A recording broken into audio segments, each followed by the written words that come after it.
En el siguiente episodio vas a escuchar una historia real e incómoda.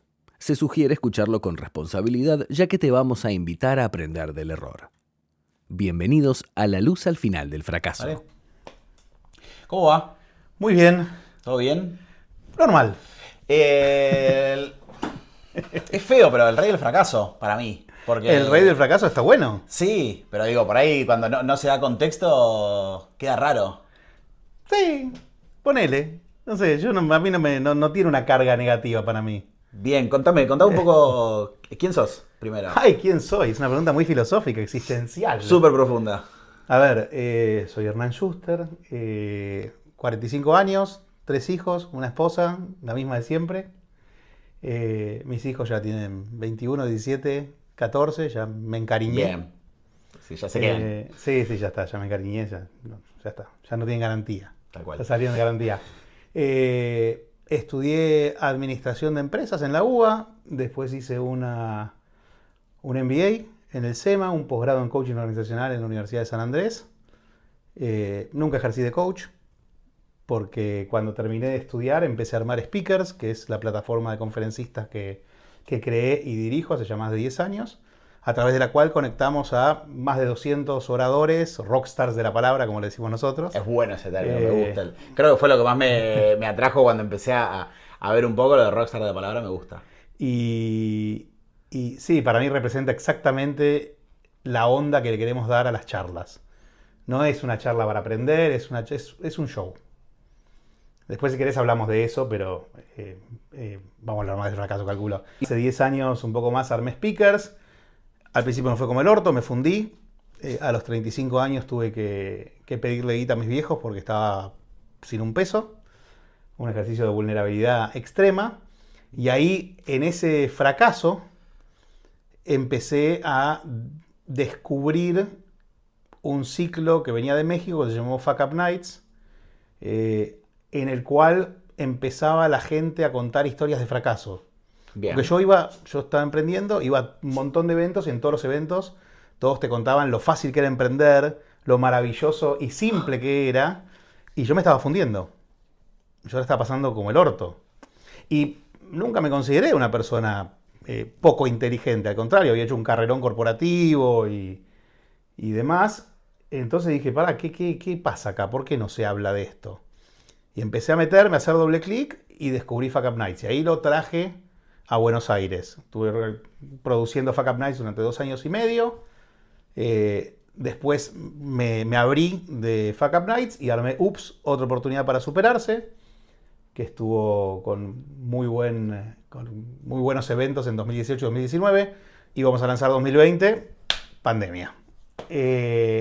Así que Ups se fue al online, tuvimos un par de eventos ahí, después medio que ya todos hacían eventos todo el tiempo y me aburrí y se discontinuó. Y ahora volvió en 2025 con relativa fuerza. Controlado. Con un éxito moderado. Bien. Estamos construyendo esa comunidad que de alguna manera se fue perdiendo después de haber estado desaparecidos tanto tiempo.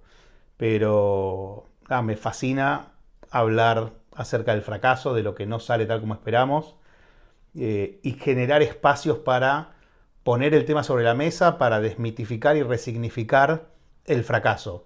Realmente tenemos mucho miedo de hablar de lo que sale mal, y en realidad la posta es que nos la pasamos fracasando todo el tiempo. Pero claro, como nadie lo cuenta y como entramos a las redes y todo es fantástico y vemos los medios y todos arman emporios de millones y trillones de dólares con 2 pesos con 50, entonces decimos, sí. Somos unos chotos nosotros y a todos Sí, o les sea va que si bien. yo tengo 5 pesos puedo armar el doble que eso y Claro. no es así. No es tan lineal. Sí, cuando tenías 35 y fundiste, se lo atribuimos a malas decisiones, contexto, o sea, si lo podés ver ahora con años de distancia, ¿qué fue lo que te pasó? A ver, en realidad hay un error muy común en los emprendedores, que cuando diseñan su negocio, su plan de negocio, no se ponen un sueldo. Entonces, el negocio funciona bárbaro.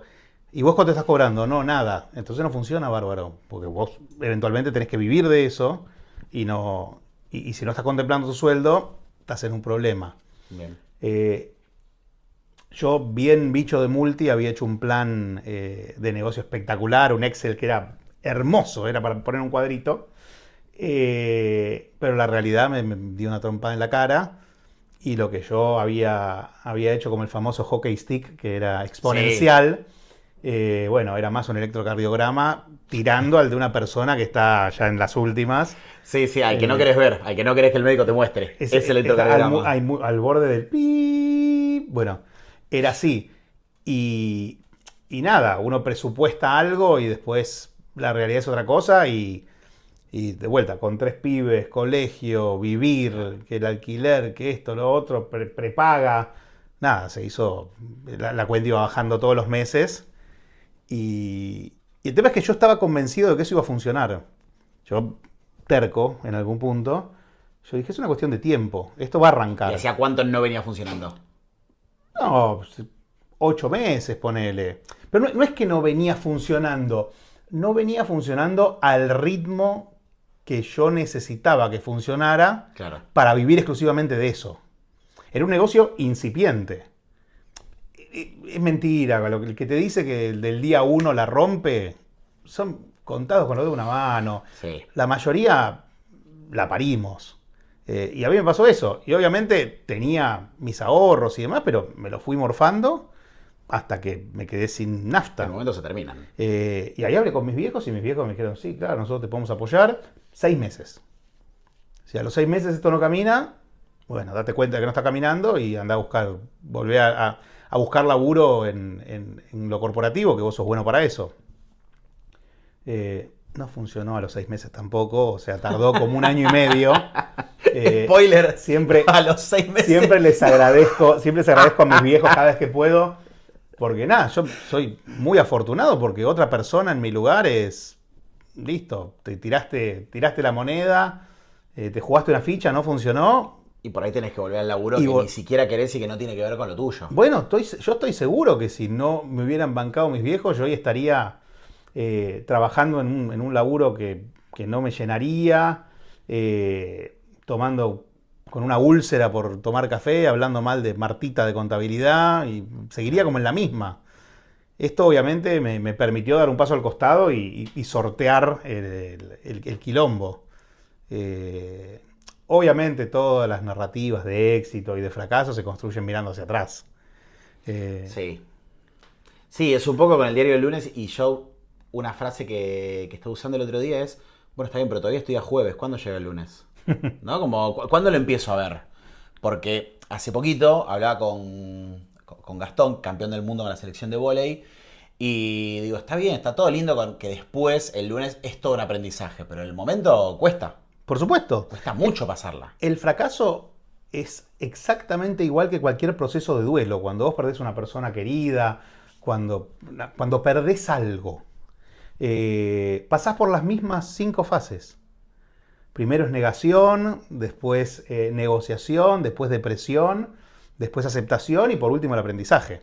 Vos tenés que pasar por esas fases y es una cosa que va así y después sube. Y recién cuando aceptás que estás metido hasta la happy en el fracaso, bueno, ahí empezás a poder aprender. Al principio es mucho lo que dijiste vos. ¿A qué le atribuís? Cuando vos decís a qué le atribuís, me sonaba más a, bueno, ¿cuáles son las excusas que encontraste para que esto no funcionara? Claro, uno al principio siempre dice, no, bueno, es que este país es una mierda, no se vende. Siempre me acuerdo de un jefe mío, Felipe, que contaba una anécdota de alguien que trabajaba también en Nestlé, en la parte de pet food, de comida para perros, y no llegaba a la cuota de ventas y le tiraba al jefe, es que ya no hay mascotas, la gente no tiene más mascotas, no se ven mascotas en la calle, decía. Mentira. Desaparecieron los perros por 5 años. Exacto, uno siempre tiende a buscar justificaciones de afuera. Claro. Claro, porque nos enseñaron que el fracaso es malo, entonces no queremos cargarnos con eso. Y bueno, tratamos de ver a quién le podemos endosar la culpa, algún chivo expiatorio, tratamos de ocultarlo, de buscar justificaciones, pero no, nos cuesta mucho aceptarlo. Ahora, cuando miramos a los otros somos rapidísimos para identificar el fracaso. Sí, claro. Somos así, señalamos con el dedo rapidísimo al fracaso de otro. Pero cuando tenemos que mirar hacia adentro, y bueno, nos cuesta bastante más. Che, y ahora si tuvieses que decir entre bien o mal, ¿no? Bien una decisión o la otra. ¿Ahora cómo te va? No, ahora súper bien. ¿Y cómo haces para no alejarte de de ese fracaso? Esperá, el súper bien es mentiroso. Ok. Porque el súper bien para mí puede no ser súper bien para vos. No, por eso. Y ahí creo que está la clave en cuando hablamos del fracaso. Porque el fracaso es absolutamente subjetivo. Entonces yo digo, yo quería ser el próximo Mark Zuckerberg. Y me está yendo bien, pero no soy Mark Zuckerberg. ¿Es un fracaso? Para mí, que me propuse llegar allá arriba, pero quizás para vos decís, che, este pibe, de no poder vivir de su emprendimiento, ahora está viviendo de eso, le va bien, es un éxito. Entonces es muy relativo. A mí todo el tiempo, o sea, hay gente que me sigue por las redes y dice, estás lleno de laburo. Digo, sí, más o menos, pues, Claro. normal. Entonces sí, tenemos cosas, hay un montón, pero tampoco es, qué bárbaro, qué maravilla. No, bueno, siempre pero se puede. Dentro del. No es, oh, qué maravilla. Si vos tenés que decir entre bien o mal, hoy te está yendo bien. Hoy me está yendo bien, ¿Y sí. cómo, lo que decía antes, cómo haces para que no se te aleje tanto ese fracaso que tuviste, digo, por marcar un hito de esos 35 años? ¿Cómo haces para que no se te aleje tanto y quizás no cometer los mismos errores? Es que el fracaso fue más un tema de cuánto tardó en girar la rueda, en empezar a girar la rueda. Ok. O sea, los fundamentals del negocio, lo que yo estaba haciendo, obviamente que después tenés cositas que vas ajustando. La forma en la cual vendés, qué speakers manejás. Yo empecé con ciertos speakers que hoy no son los mismos que con los que estamos trabajando. No, claro. Uno Sí. va cambiando, van saliendo algunos, van entrando otros. Obviamente también la marca se va haciendo más conocida en el mercado. Y eso quizás te ayuda a y eso poder ayuda, moverte de otra forma. Ayuda por un lado con los clientes, ayuda también con los propios speakers. Que Claro. decís, bueno, yo trabajo con speakers. Bueno, perfecto. Pero no, creo que en realidad todo tiene que ver, como decía recién, con las expectativas. Con qué objetivo te planteás. Vos querés llegar acá, llegaste acá. Todo esto, este gap, es lo que puedo decir fracaso. Es lo que te genera dolor, angustia, frustración. Entonces, ahí tenés dos opciones. O bajás la vara Sí. y decís, bueno, me voy a poner objetivos un poquito más realistas. No, Mark Zuckerberg, hay dos. Yo no voy a ser Messi. Quizás ni siquiera el 4 de Flandria. Quizás me da para jugar el fin de semana con mis amigos y quizás... Y que no me duela todo el día siguiente. Claro, y quizás meter un gol o no lesionarme, y eso es un éxito. Y para otro no. Entonces, nada, tiene que ver mucho con tu propia expectativa. Obviamente que yo tenía una expectativa al principio, la cosa no funcionaba a la velocidad que necesitaba y me terminé quedando sin plata. Ahí Claro, es sí, muy, sí. eso es muy ácido, digamos. No tenés más plata. No, sí, y aparte es la foto de eso. O sea, que No es que que- tu cuenta tenía 10 de ahorro y ahora tiene 1. Ok, ya Sí, no o- llego al mes que viene. Cero. Ya no llego. Claro. No es ni siquiera quiero ser Mark Zuckerberg, es quiero comer, quiero llegar a fin de mes, quiero que mis hijos puedan seguir yendo al colegio. Quiero seguir pagando la prepaga porque si me enfermo tengo un problemón. Entonces, bueno, por suerte estaban ahí mis viejos para tenderme esa red de seguridad y decir, bueno, estás convencido de esto, dale un poco más, que nosotros te bancamos, y si no funciona, bueno, ya verás. ¿Y por qué te fuiste del mundo corpo? Del que vos, que era un poco donde podías ahí moverte de un lado para el otro y estabas bien. Claro, yo en el mundo corporativo estaba muy bien. Yo había hecho una carrera internacional, estuve trabajando 8 años fuera del país, en Chile, en Suiza, en Colombia. Siempre era el más joven de todos los, Claro. de todos los asistentes, de todos los gerentes, de todos los directores, siempre era el más joven. Había hecho un carrerón. Y... Espera que me olvidé que me preguntaste. ¿Por qué irte de ahí? ¿Por qué, ¿por qué me fui? ¿Por Bueno, qué te vas de una zona? Y un poco también me pasó. Entonces digo, ¿pero qué le pasa a otra persona que le está yendo bien y decide Mirá. arriesgarse y encima le va mal? yo después de 8 años afuera volví a dirigir un negocio en Nestlé, que era el de cereales para el desayuno, que era un negocio de todos productos importados. Y acá en Argentina, en 2013, estaba en pleno auge Guillermo Moreno. Sí. Le mandamos un besito, nos está mirando seguro.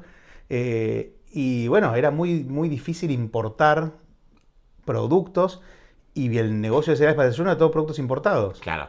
Entonces, siempre digo lo mismo. Manejar un negocio de productos importados sin los productos importados es complicado. Entonces creo que habían sido 4 o 5 meses de llegar, ahí le planteo a mi jefe, que era un holandés que vivía en México, le digo, macho, cerremos este boliche. Esta unidad de negocios era un joint venture entre Nestlé y General Mills, no era Nestlé 100%. Claro.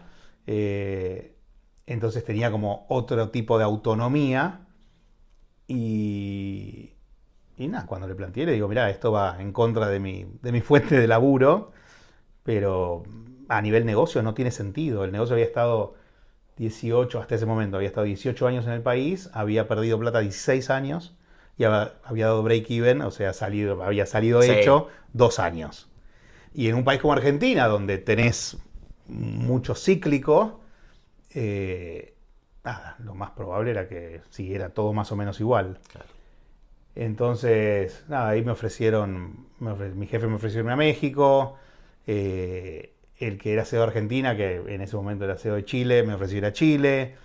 Después había otro que estaba a cargo del negocio de aguas para toda Latinoamérica, que había sido mi jefe durante un tiempito cortito en Colombia.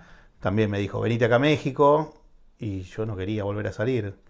Tuve un montón de entrevistas, estuve en procesos en Facebook, en Globant, en Disney, y todo lo que me ofrecían era para irme afuera. Claro. Entonces, todo lo mismo. Y en un momento yo dije, yo apenas salí, yo estaba convencido de que no quería quedarme en consumo masivo. Quería ir o por entretenimiento o por tecnología. Pero todo lo que había en esos dos segmentos, esos verticales, era fuera del país. Entonces, nada, no pasó nada. Y dije, bueno, me voy a lanzar a emprender. No sabía emprender. Pero sí armar el modelito de negocio. Eso sí, la eso. estructura la No, tenías todo- armada todo- y pensada. Toda la parte del mindset corporativo lo tenía, pero incorporadísimo. Que ojo, eso también me ayudó mucho. Porque yo veo un montón de emprendedores que toman decisiones muy alocadas. Y yo avanzaba todo con pie de plomo, ¿viste? Todo analizado, todo. Algunos dicen, bueno, tenés que ser loco y fallar rápido y barato y demás. Sí, todas esas frases que. Y yo al están- principio decía, no, dejá, no fallemos, vamos tranquilos, vamos de a poco. Bueno, nada, tiene sus cosas buenas y sus cosas malas, como todo. Pero fue una experiencia compleja. Y bueno, llegó el momento donde empecé a meterme en todo este tema de los fracasos y me apasionó completamente. Yo digo, esto me encanta. Es Sí. una movida muy contracultural en ese momento. Ahora quizás está un poco más expandido.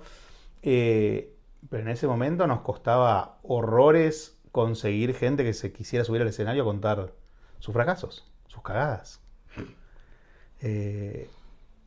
Después ya hoy se postulan, ya hay gente que se autopostula para venir a hablar. Pero Es que también con eso creo que se siente algo como, che, me pasó a mí, capaz con lo que te cuento por ahí no te pasa a vos. O no te pasa igual, Tiene- o es una luz roja, viste, como cuidado con esto. ese es el gran objetivo. Tiene como dos vertientes esto. Por un lado, para el que se sube al escenario es exorcizar esa experiencia. Muchas veces es gente que nunca había contado esa historia y se sube al escenario y se saca la mochila y la deja. Y muchos nos decían que es una experiencia súper catártica, que era espectacular y que me siento tan bien ahora que conté esto y que ya lo pude enterrar. Y por el otro, poniéndome un poco del lado de la audiencia, es decir, che, yo estoy emprendiendo, quiero entender qué le pasó a ese que yo considero exitoso, Claro. porque esa es la joda. Que entender que toda la gente que nosotros consideramos exitosos también se pegaron palos, solo que no los cuentan tanto. pero vos tomás cualquier persona que admirás y tiene 1000 fracasos. Sí. Entonces, puesto del lado del público, es decir, bueno, yo estoy emprendiendo,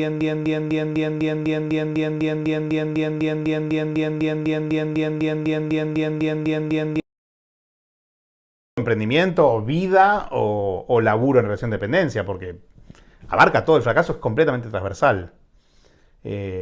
Sí, y por quedarnos solo en el ámbito profesional, porque después en lo personal uno No, personal puede también, claro. desarrollar 200 millones de cosas y decir, bueno.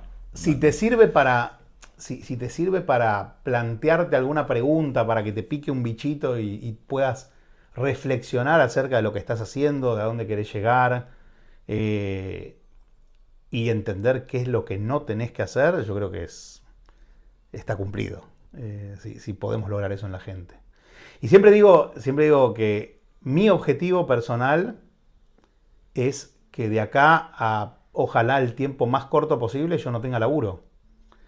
Porque si yo me quedo sin laburo, eso quiere decir que todos podemos hablar del fracaso sin ningún tapujo, sin ninguna atadura, y ya no necesitas a un gordito que vaya y diga vas a fracasar, sabelo, y el fracaso no es malo. El fracaso, si lo podés capitalizar, es un trampolín, y podés hackear el fracaso y hacerle aikido al fracaso. Sí, entendiendo que en el momento, sí, no está bueno, obviamente, pero después, mientras eso, digo, ¿no? La frase de la mierda se saca el combustible, tratar como de sacarlo un poco y empezar a entenderlo y poder capitalizarlo para vos mismo. Por supuesto, a ver, si no puedes aprender nada de lo que sale mal, y vas a seguramente volver a tropezarte no, porque con aparte no pasan las piedra. etapas del duelo que dijiste antes. Digo, Además, si seguís en la negación. Bueno, hay un montón de gente que se queda rumiando y no puede avanzar. Y el fracaso la termina paralizando. Y hay otros que dicen, bueno, sí, la cagué, perfecto. ¿Qué aprendí? Tal cosa, ok. Por acá no era, voy a ver por este otro lado. Y así vas chocándote contra la pared varias veces hasta que en un momento encontrás el camino. Es un proceso, es tener esa mente más como un approach más científico de Claro. plantear una hipótesis y validar si es correcta o no, e ir descartando lo que no funciona y quedarte con lo que sí. Y en el momento, cuando decís, ok, listo, porque aparte entiendo que ya tenías hijos para ese momento. 3. No tengo guita, me tienen que prestar plata, porque si no, no comemos. Mi viejo tiene una frase muy buena que dice, mientras vos no seas punta de pirámide y la gente no depende de vos, equivocate tranquilo. Después ya hay otra cosa más de la que hay que hacerse cargo, que de uno mismo. Sí, Hay que empezar como a tomar cierto recaudo en alguna cosa, pero igual te vas a equivocar. por supuesto. Digo, A ver, eso pasa. Eso pasa. ¿Y cómo fue ese momento de decir, che, pará, encima que me estoy fundiendo, encima tengo una deuda ahora? Empiezo de veguita hasta sí, no sé está cuánto. bien. Se lo debía a mis viejos. Y vos con eso podías estar. Sí, claro. Sí, no. No es que me cobraba ni no era un usurero que me cobraba No, intereses. entiendo eso, No, obvio. mis viejos me prestaron la guita, y me dijeron, bueno, cuando puedas la vas a ir devolviendo. Por eso fue una verdadera red de contención. Si no hubiera tenido que, no sé, empeñar el auto y Claro. lavarropa. Y empezar no a sé. sacrificar un montón de cosas Claro. que igual quizás no te salvaban en el momento. Claro, un poco también este puente que me facilitaron mis viejos fue para mantener un poco el mismo nivel que llevábamos los chicos en el colegio, nosotros más o menos comiendo igual, manteniendo como las actividades Sí. que teníamos. Metimos un freno de mano, obvio, nos achicamos, y siempre cuento que cuando yo salí de Nestlé y devolví el auto, porque yo, digamos, El auto de la empresa. el auto de la empresa, me pagaban auto, cuando estaba expatriado me pagaban casa, colegio, auto, un montón de cosas. Cuando devolvimos el auto de la empresa, mi hijo, que tenía creo que 8 años, dijo, somos pobres, tenemos un solo auto. A ese nivel de burbuja vivían los chicos. Y yo creo, o sea, no me da vergüenza decirlo, pero Yo creo que la primera vez que tomé un bondi, después de haber vuelto a Argentina, obviamente que había tomado más bondis antes de irme, sí. pero creo que fue medio que al año de llegar recién tomé un bondi, porque yo me movía en el auto de la empresa. La empresa me daba un auto y usaba eso. Listo. Y ahí sí, empecé a patear microcentro. Somos pobres, tenemos Con un la- solo auto. Sí, es buenísima. Es muy bueno. Es muy bueno porque también es el micromundo y la foto que va sacando de ese momento, un nene de 8 años. Claro, es que los chicos Es venían. eso, es esa la realidad. Claro, cuando Jan, que hoy tiene 21, tenía un año y medio, nos fuimos para Chile.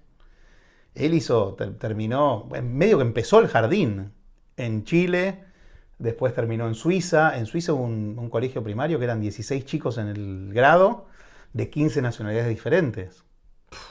O sea, de colegio internacional real, posta. Y en Colombia también, digamos, teníamos todo un entorno de expatriados y gente que estaba en otra vida. Claro. Y mis hijos aprendieron eso, a viajar por el mundo y nada, eso es lo que habían mamado. Y claro, el shock fue grande. Por lo menos para Ian, que ya tenía un poco más de uso de razón, de poder Claro. entender, porque esos dos eran más chiquitos. Pero sí, fue un golpe importante. Pero, mira, a ver, de vuelta, todas las narrativas de éxito y de fracaso se construyen mirando hacia atrás. Yo estoy súper agradecido de que haya pasado eso, porque si eso no hubiera pasado, yo no podría haber armado lo que armé. Entonces, no hay mal que por bien no venga. O sea, tragedia más tiempo igual comedia. Bueno, hay 1000 frases. A mí me gusta más la segunda que la primera, sí, sí. Pero, nada, yo miro y digo, boludo, si yo me hubiera quedado en el mundo corporativo, era la parábola de la rana con la que le van subiendo la temperatura del agua y termina muerta. Ojo, yo la pasaba muy bien en el mundo corporativo, no es que reniego de eso, pero yo creo que hoy la paso muchísimo mejor. Con lo que estás haciendo y con tus decisiones Sí, y con todo. sí. Trabajar, o sea, partiendo de la base de que trabajo para mí y que todo, en el mundo corporativo, uno tiene un sueldo, tiene un bono, y si te depende del puesto, tenés acciones con un vesting y demás, pero no haces una claro. mega diferencia. Trabajando para vos, obviamente que tenés más riesgos, no tenés el sueldo a fin de mes, no tenés el auto, ciertos perks, No, todas ciertas esas cositas cosas que ganás del otro lado. que por algo lo llaman la jaula de oro, porque te cuesta salir de todo eso, pero yo decido laburar 20 horas por día y capitalizo toda esa ganancia yo solo. No la tengo que compartir con nadie. Yo cuando estaba trabajando en relación de dependencia, laburás 20 horas por día y Sí. el día que la empresa te tiene que echar te dice, macho, suerte, te va a echar como un perro. O sea, no. No, pero yo me puse la camiseta. Entonces sacate la hija arriba de la silla. Sí. Ah, es mi camiseta. Encima. Devolvela. Nada, todo tiene su punto bueno y su punto malo. No es que nada es ni tan bueno ni tan malo. Y eso es algo que fui aprendiendo también con el tiempo, ¿no? Tenemos como esa cosita adolescente de decir, esto es buenísimo, esto es malísimo, y no entendemos que en realidad la mayoría del tiempo vivimos en el gris. Nada es ni tan blanco ni tan negro. Somos un gris permanente, a veces un gris más clarito, un gris más oscuro. Y si tenés suerte alguna vez es algo fantástico que te dura un ratito y después ya volvés. Y lo mismo con lo malo. Lo malo también te suele durar un poquito y después salís y te levantás. Entonces nada, uno quizás idealiza mucho. Así como también hoy, ojo, está muy idealizado y romantizado el ser emprendedor. No piensen que van a salir a emprender y van a llenarse de plata y van a ser los próximos Elon Musk, Steve Jobs. No pasa. Le pasa a muy poca gente. Por lo general, el resto es, bueno, sí, estoy progresando, estoy un poquito mejor. Pasé a comprarme el vino que me gustaba y no solamente el que podía, ¿no? Como... Sí, es como incremental, es un poquito, no es disruptivo. Y de vuelta, volvemos al tema de las expectativas. Creo que con expectativas un poquito más aterrizadas, uno la pasa mejor. Bien. Y no digo conformarse con la mediocridad. No, Porque claro. no es Es una diferencia grande. El fracaso no tiene que ser una excusa para tolerar la incompetencia o la desidia o la negligencia. Es como, no, pará, no te pongas metas inalcanzables porque vas a sufrir. Ponete metas un poquito más aterrizadas y tratá de estar lo más cerca de eso posible y bueno, ahí vas. No te paraliza esa distancia, sino que te ayuda y te impulsa a estar más cerca cada vez.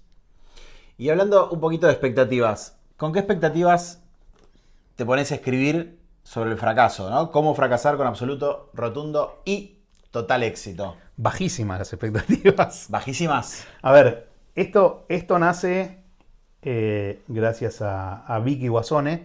Vicky es una periodista de La Nación. A fines de 2019 ella viene a cubrir la edición aniversario de UPS en el Paseo de la Plaza. Sale fascinada con el evento. Y en marzo yo me estaba yendo a Chile por laburo y me escribe un mail Vicky y me dice, che, yo además de periodista de La Nación soy editora externa de Penguin.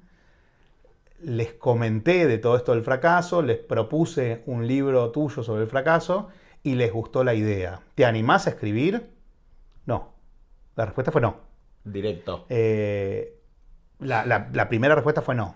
Y después dije, bueno, podría ser. A mí me costaba horrores, hoy me cuesta también escribir un posteo, o sea, LinkedIn. No soy un escritor, ni a palos. Y me acuerdo que le propuse a la editorial un libro de entrevistas con gente conocida, famosa, y compartir ese tipo de conversaciones acerca del fracaso y demás, y me lo bocharon. Me dijeron, no, esto no funciona, libro de entrevistas no va, queremos escuchar más tu voz. ¿Qué te pasó a vos? Ok, perfecto. Empiezo a pensar en el proyecto. Y de repente Alberto anuncia el ASPO, el DISPO y toda esa cosa. Y obviamente el proyecto se derrumbó como un castillo de naipes. Y el negocio mío se empezó a caer también a pedazos muy rápido porque la pandemia hizo que un negocio 100% presencial nos tuviéramos que convertir en un negocio 100% online, como le pasó a muchos. Sobre todo vos estás en capacitación, bueno, tuvimos que buscar formas.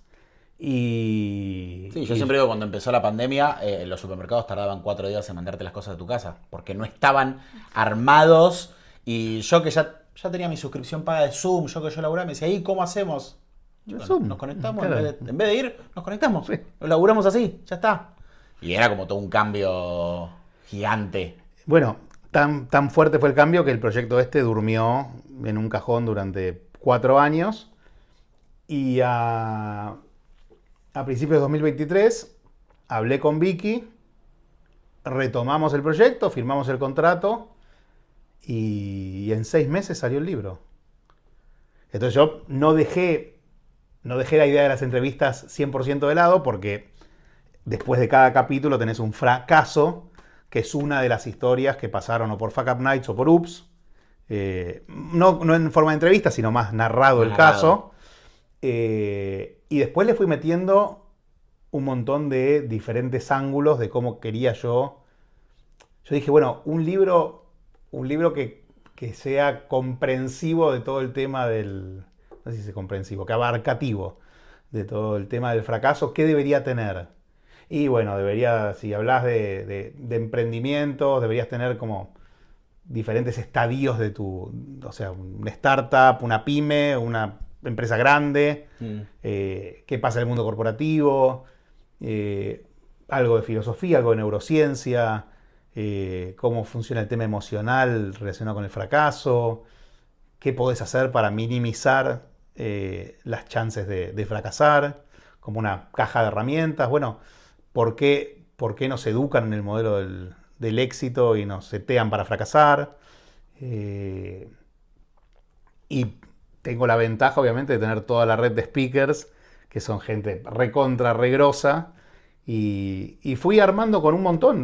Creo que hay 22 personas con las que consulté. Con algunas armamos capítulos enteros, con otras fueron material de fuente de consulta. Y nada, salió un libro espectacular. Terminé disfrutando mucho del proceso. Eso te iba a preguntar. Lo trabajé. De un no inicial a un disfrute del proceso. Sí, a ver, yo acá en la dedicatoria, obviamente está Vicky, y siempre digo que ella fue mi rueditas de bicicleta, porque si ella no hubiera estado, yo no hubiera podido hacer esto. Entonces yo me juntaba todas las semanas con Vicky, teníamos una reunión semanal de 2 horas, donde, capítulo 2, vamos a hablar de el fracaso y la mente. Bueno, yo empiezo a hablar. Y ella me ayudaba como con una pequeña estructura de cómo iba a ser ese capítulo. Entonces yo empezaba a escribir, no desde el hoja en blanco, sino desde ya un esquema. Y a mí eso me era infinitamente más fácil. Si yo hubiera tenido que empezar de cero, abrir un documento de Word y empezar de Google Docs y capítulo 1, tal cosa, no hubiera podido. Pero así se me hizo mucho más fácil.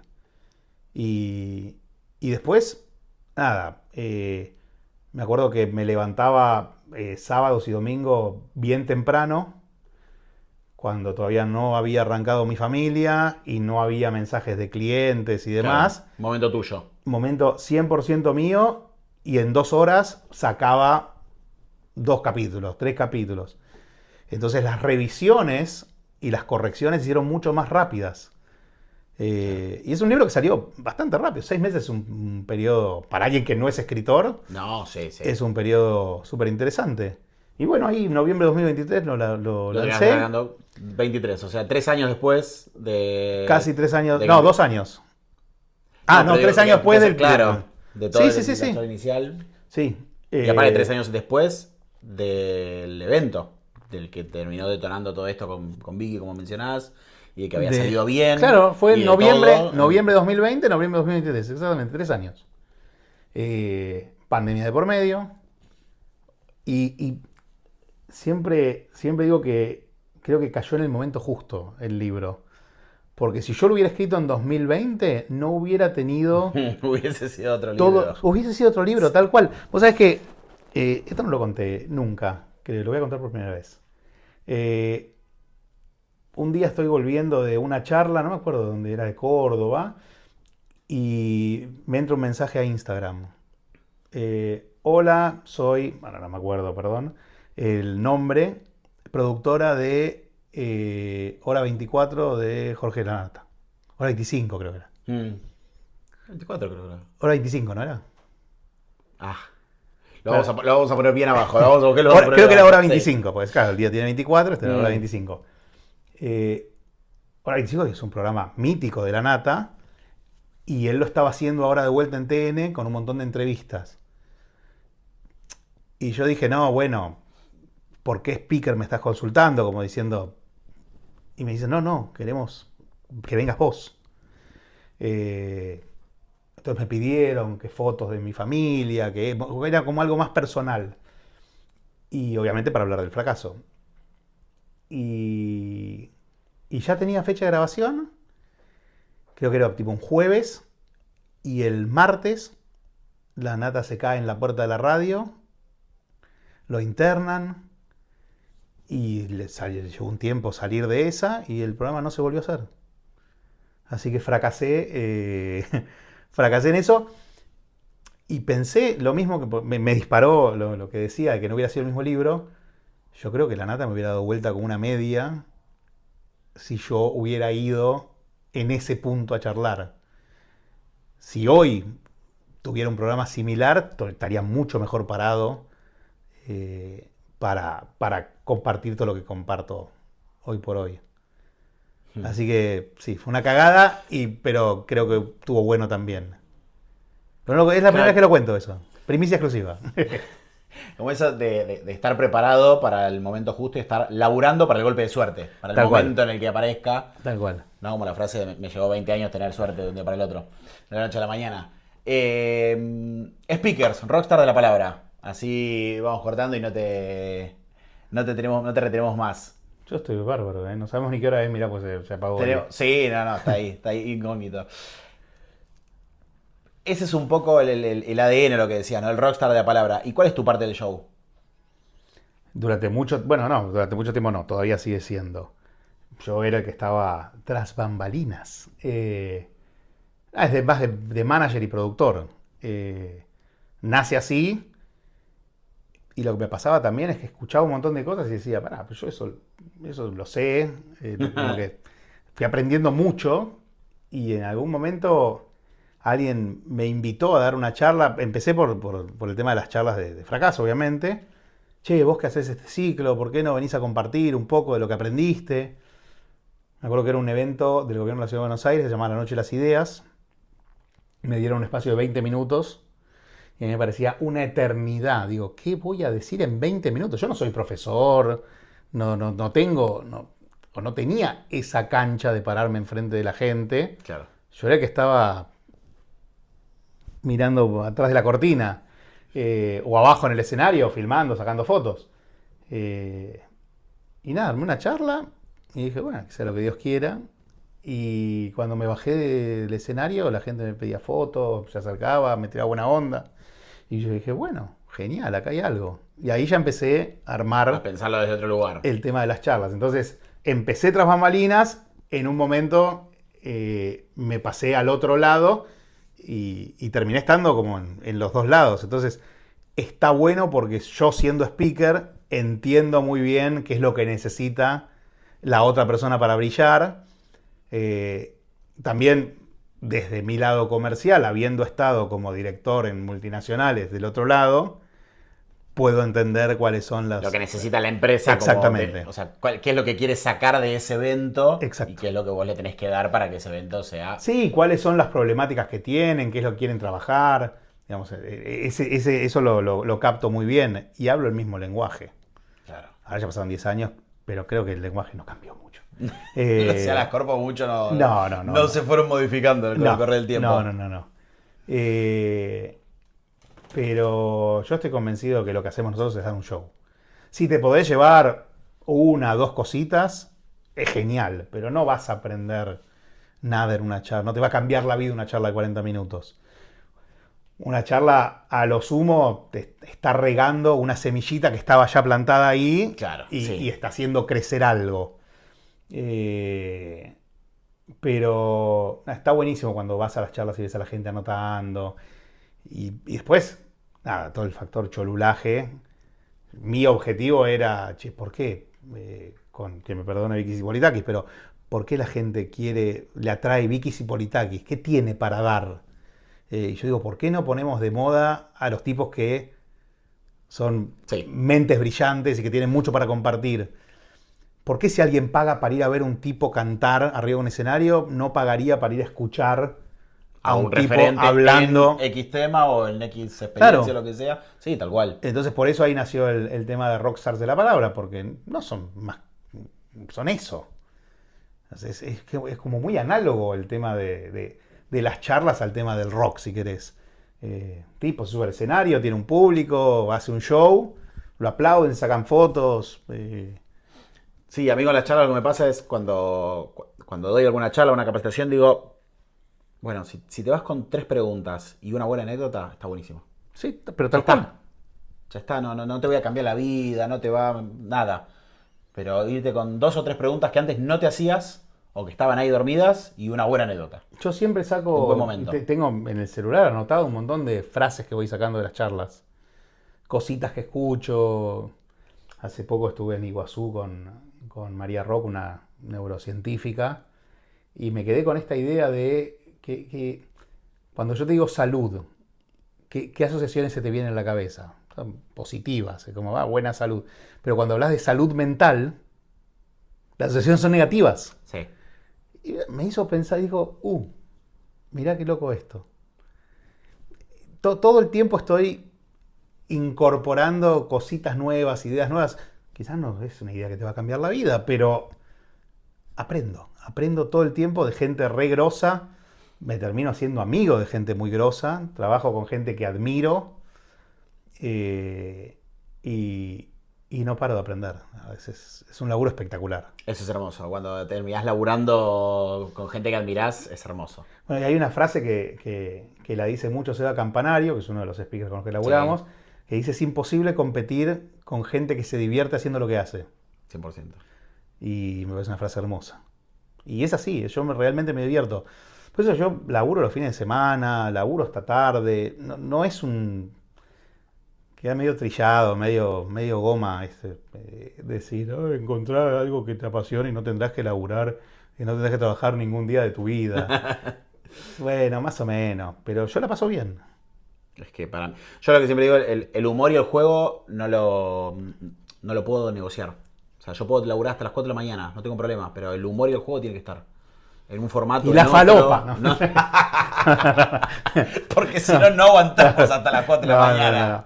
Pero sí, tal cual. Cuando te gusta lo que haces y cuando lo haces con pasión y te da ganas de estar ahí, es muy difícil que se te acerque a eso. Sí, igual, ojo, está este mensaje de seguir tu pasión, encontrar tu pasión. Y no tenés una pasión. Hay que laburarla. La vas encontrando en el camino.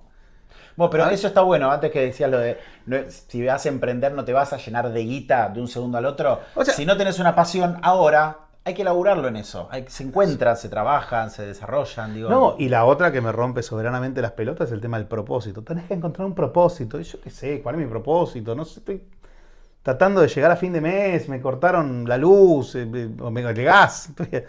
Me tuve que comprar un termotanque eléctrico porque me cortaron el gas. Porque una vieja del orto denunció en el edificio.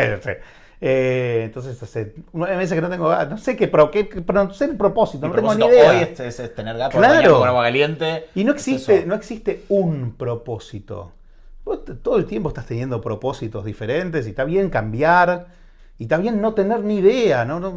Muchas veces es este mensaje de encontrar propósito, de ser feliz. Mensajes re chotos. Y que al final... No voy a hacer cosas para no ser feliz, en definitiva. No, pero al final te terminan generando una presión al pedo. Como, tengo que ser feliz, ¿qué hago? Y de vuelta a las expectativas. Claro, no soy feliz. Y obvio que no soy feliz. La mayoría de la gente no es feliz. Y vamos por la vida y es así, está bien. Son pocos los que realmente son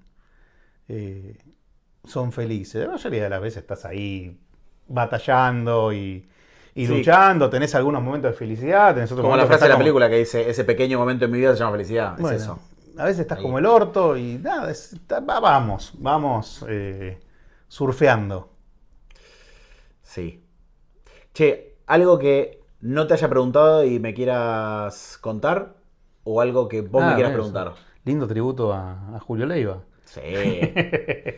Sí, porque si a mí se me pasa algo, seguramente vos tenés algo. No, la verdad que no. Habíamos hablado de varias cosas, hablamos un poco del fracaso, hablamos un poco de lo que es este laburo de manager de conferencistas. No sé, no tengo un propósito, no soy feliz y no tengo nada que no me preguntaste. No sé por qué no me hice millonario de un día para el otro. Si yo hice todo lo que decían los de Instagram. Boludo, hace poco cambié un poco la charla que doy. Siempre voy metiendo cosas nuevas. Pero empecé a meter este tipo de frases que para mí le hacen re mal a la gente. Esto de si querés, podés. A veces querés y no podés. Pedíselo tanto, pero tanto al universo que no tenga más remedio que dártelo. Entonces te va mal y que después no se lo pedí suficientemente fuerte. No, claro. Fallé en pedirlo. Si sucede, conviene. Es otra hermosa. Y a veces sucede y es una cagada lo que sucede. No te conviene bajo ningún punto de vista. Y ese tipo de cosas, de pensamiento mágico y pensar que te vas a salvar haciéndote así en la cabeza, esas huevadas, me parece que le hacen más mal a la gente de lo que le hace bien. Nada, me vino a la cabeza por todo el tema, este tema del propósito y la felicidad y demás. Sí, de que todo tiene que ser como más de una forma estructurada. Sí, basta de esos cuadros que nos dicen lo que tenemos que hacer. Vive, reza, ama, come, no sé. Sí. Sé feliz. Respira. ¿No? Mira, Sí. ahí ya se olvide de respirar, no lo quiero laburando conmigo. Salgamos un poco de esa falopeada que no nos hace bien. Gracias. Un placer.